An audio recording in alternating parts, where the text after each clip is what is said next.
Hello and welcome to this sped art video where I will be showcasing my process of remaking the iconic poster of the book of Boba Fett using the powerful digital editing software Photoshop.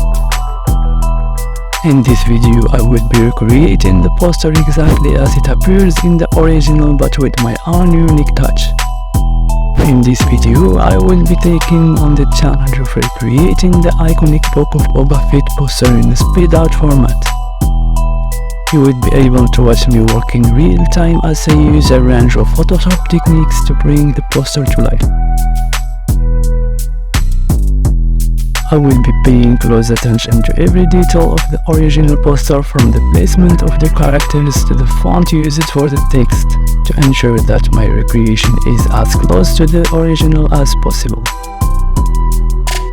Before we get started, I would like to take a moment to say thank you to all of my amazing viewers who have supported me on this creative journey. If you enjoy watching videos like this one and want to see more content like it, I encourage you to hit that subscribe button and become a part of this growing community. Let's get started.